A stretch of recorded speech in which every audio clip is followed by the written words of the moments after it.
जय श्री राम, जय हिंद, जय भारत।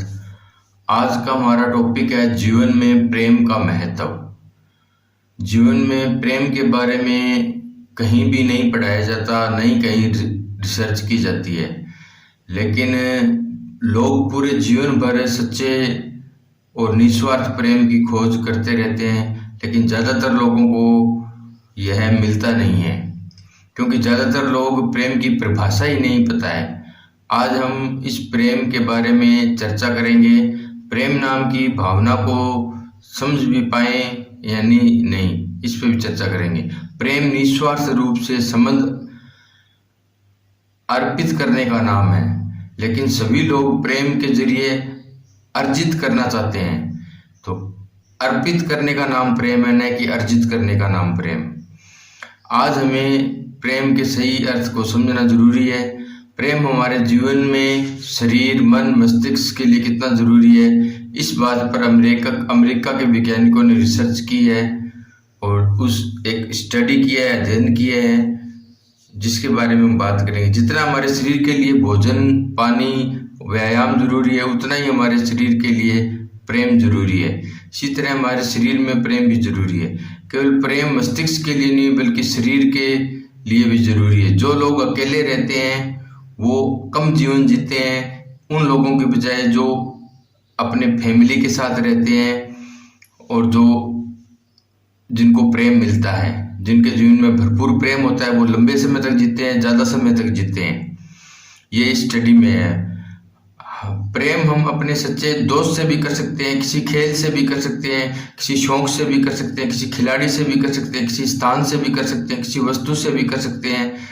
प्रेम हम जितना कम मानते हैं, प्रेम उससे कहीं ज़्यादा अनेकों रूप में फैला हुआ है। बड़ी बात यह है कि जिन लोगों में जीवन में प्रेम होता है वो लोग आशावादी होते हैं, खुश रहते हैं, सुखी रहते हैं, सुखी ज़्यादा होते हैं, खुश ज़्यादा होते हैं।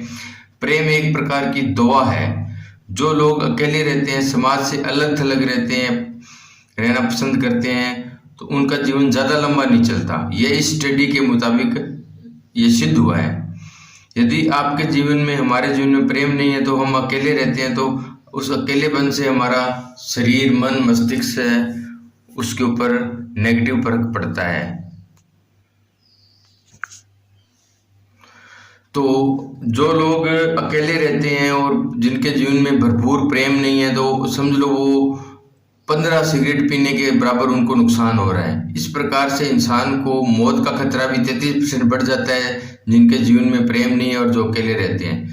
यह स्टडी यह कहती है जो लोग अकेले रहते हैं उनका ब्लड प्रेशर अक्सर हाई रहता है, हार्ट अटैक या हार्ट फेल होने के खतरा भी ज़्यादा रहता है बाकी लोगों के मुकाबले, जिनको जो मतलब अपनी फैमिली के साथ रहते हैं, प्रेम करते हैं।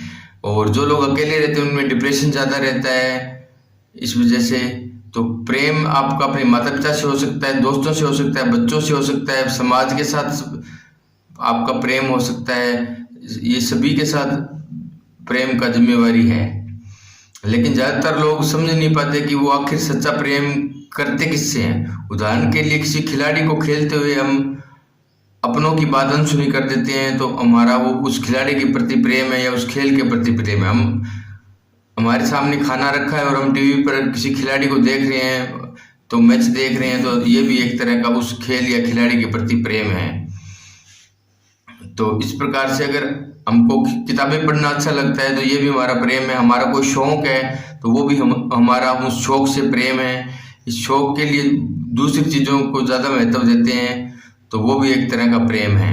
जैसे मेरा प्रेम है भी आपके साथ में मेरी वीडियो शेयर करूं, मेरे प्रेम के बारे में विचार करूं या किसी भी टॉपिक के बारे में वीडियो बनाऊं, ये मेरा शौक है और इस शौक से मेरे को प्रेम है, इससे मुझे खुशी मिलती है, मेरे को सुख मिलता है।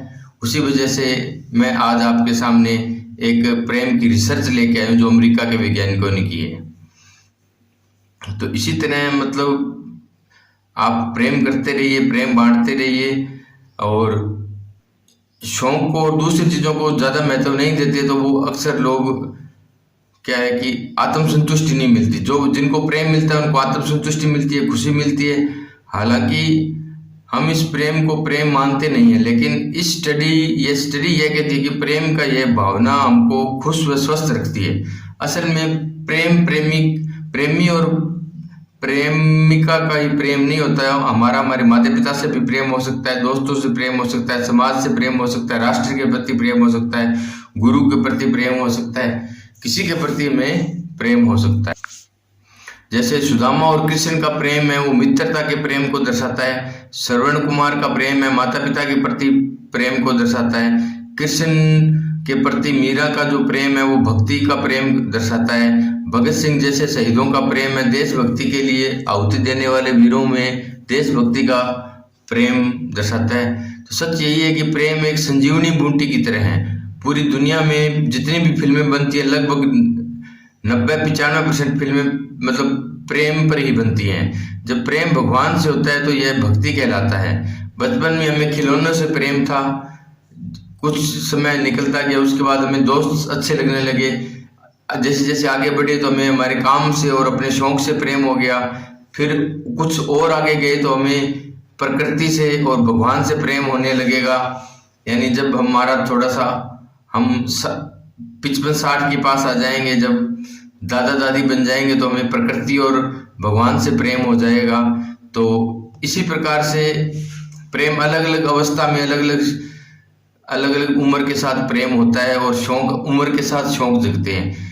तो अपनी अपनी उम्र के साथ प्रेम करो और जो शौक है आपके उनसे प्रेम करो और उनको पूरा करने की कोशिश करो, जितना अपने घर के हिसाब से, अपने घर के बजट के हिसाब से, फाइनेंशियली